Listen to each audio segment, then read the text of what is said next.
افغان طالبان کے کمانڈر سعید نے پاکستان کے خلاف لڑنے کو دینی نافرمانی قرار دے دیا۔ افغان طالبان نے فتنہ الخوارج کو انتباہ جاری کر دیا۔ افغان طالبان کے کمانڈر نے پولیس اہلکاروں کی پاسنگ آؤٹ تقریب سے خطاب میں فتنہ الخوارج کو تنبیہ کرتے ہوئے کہا، امیر کے حکم کے خلاف کسی بھی ملک خصوصاً پاکستان میں لڑنا جائز نہیں۔ مختلف گروہوں میں شامل ہو کر بیرون ملک جہاد کرنے والے حقیقی مجاہد نہیں۔ ایک جگہ سے دوسری جگہ حملے کرنے والے افراد کو مجاہد کہنا غلط ہے۔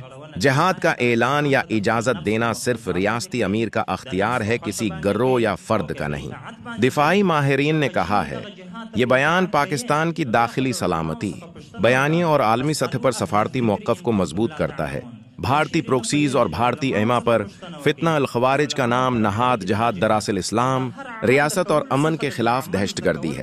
اس ویڈیو میں آپ بخوبی اندازہ لگا سکتے ہیں کہ پاکستان میں دہشت گردی کے پیچھے دراصل بھارت ہے، کیونکہ وہ نہیں چاہتا کہ پاکستان میں امن قائم ہو، اور حالیہ جنگ میں پاکستان سے شکست کے بعد مودی سرکار روزانہ جھوٹے پروپگنڈے کر رہا ہے، اور اس سب کا مقصد صرف یہ ہے کہ مودی پاکستان سے جنگ میں شکست پر اپنے ملک اور عالمی سطح پر اپنی ہزیمت چھپانا چاہ رہا ہے۔ افغان کمانڈر کا بیان دہشت گردوں کو واضح پیغام ہے کہ پاکستان میں حملے غیر اسلامی ہیں اور فساد کے علاوہ کچھ نہیں۔ ناظرین، خزدار میں اسکول کے معصوم بچوں کی بس پر حملہ دنیا بھر کے سامنے ہے کہ کس طرح اسکول بچوں کی بس کو دھماکے سے اڑا دیا گیا اور ان ماؤں کی گودوں کو اجاڑ دیا جنہوں نے سوچا بھی نہیں تھا کہ ان کے معصوم بچوں کو اس وحشیانہ طریقے سے شہید کر دیا جائے گا، اور پھر اپنے بچوں کو کبھی دیکھ نہیں پائیں گی۔